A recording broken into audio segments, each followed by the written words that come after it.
What inspired you to make a movie about like the disco era, and what do you think it's so funny that why is it that we laugh so often about at the disco era and its extravagances? Well, there's always I think every era has its thing. Right. People love the 60s, 50s, 70s. I mean, the thing with us, with roller tennis, these roller skating films that came out like in the 70s, that came out like the late 70s, early 80s, no one had really touched them before. I mean, there was Roller Boogie, Skate 10 USA, Xanadu. No one had actually sort of poked fun at that. So we were looking at something like a theme, and that when this came on, it came along. We're gonna try this. Yeah, right? Is that right? Does that work? That's how it works. Is that a good one? Yeah.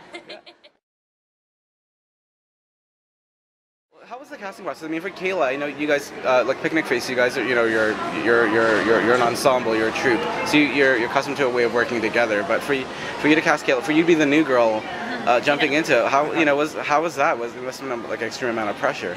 I don't know. I didn't feel a lot of pressure. I mean, I've always really loved Picnic Face, and I know a lot of them really well. I've worked with like weird festivals and things.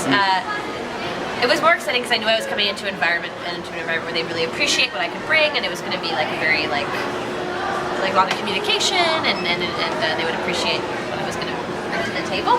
Yeah. And I knew what their sense of humor was and what their vibe was, so I was totally stoked and honored to come in. We knew each other from way back. From way back already. Yeah. Like old news. Old news. Old news, guys. Yeah. But even so, it must be like really hard to keep a straight face. I mean, some of the scenes, I just saw the screener this morning, and I mean, the double dicker scene I was just explaining earlier, I couldn't stop. I was trying not to laugh at it on the way on the subway right here. I was cracking up by myself. I looked like a lunatic. It was a lot of pressure because that was a really big moment in the original trailer. So I was stressed out about having to do that a second time. Because Ebony nailed it. Yes, Ebony did nail it. She did a fantastic job. Oh, she did. It was hard.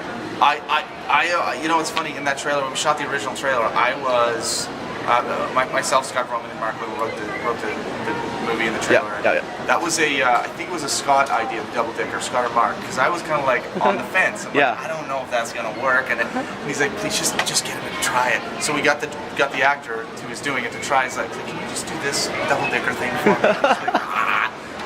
Like, all right, so he did it. I'm like, I don't know if it's gonna work, and then and man, oh man, when we cut the trailer, I'm like, oh, this is amazing.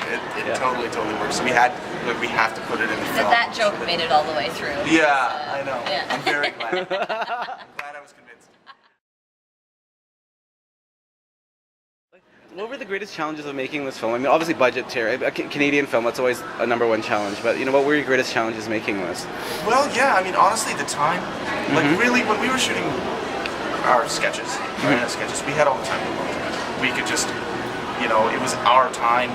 We didn't feel like we were, we didn't have a crew around us. But when all of a sudden everyone's on the clock, you got 17 days to shoot this whole feature, and that's how long it took, essentially. You can't spend the time to just mess around and figure it out. You gotta get it done. So luckily, Kayla and other actors would come in, and we were able to work with them before we were shooting, so we could just work on the actual scenes and like come up with some stuff and have some fun, and it was kind of awesome. We did our improvising before we shot. The main message I got out of the film is that basically, I mean, it's a film about staying true to something, sticking through it, and also ultimately at the end being able to adapt, right? What do you hope people? Yeah, that's good. That's a good one. Yeah, because that's what I got out of it. I'll send it over. It's about being able to adapt. Right. When they say you only have 17 days to shoot something, you figure it out. But what would you like the audience to take away from the movie on walking out, other than the laughter? Because it's hilarious. That's I know. Well, really, I mean, I would love it if they, honestly, if there's a couple scenes. I mean, I made this movie personally. Yeah. Like for me, I mean, I don't know what other people made the movie for, but like I made the movie for, like when I was a kid, and I was watching films in my basement with my friends. That's kind of what I was making this film for. Like when I first saw, like Holy Grail and Ghostbusters, and I'm not saying that this is on the same level as that, but like that's what I was like. I love this. I want to make these kind of movies. So that's really what I would love it if people came out and they loved, there was a certain scene they loved, and they told their friends, if they just told one of their friends the scene that they love, Just said to one person. yeah, and that one person told a bunch of other people, and then people came and saw the movie. I just want a viral film. Amazing. That's what I want, essentially. Upload this. Can we upload? No, don't. Okay. No, upload. I mean, you've done the festival circuit. Like, how's the response been so far? It's been good. I mean, I haven't done a lot of festivals. I mean, the Halifax was, of course, it's Halifax hometown. They loved it. One of the best reactions was this Fantasia Fest in Montreal. That was just recently, right? That was like a couple weeks ago, right? Man, I honestly I couldn't believe how many people came to see this movie. There was like 600 people in this theater. Wow. And I was blown away because I was like, how did you guys even hear this?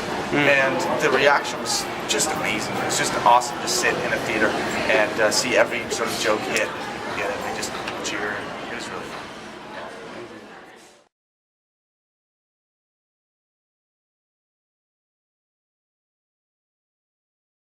So what's next for Picnic Face? What's next for you, Kayla?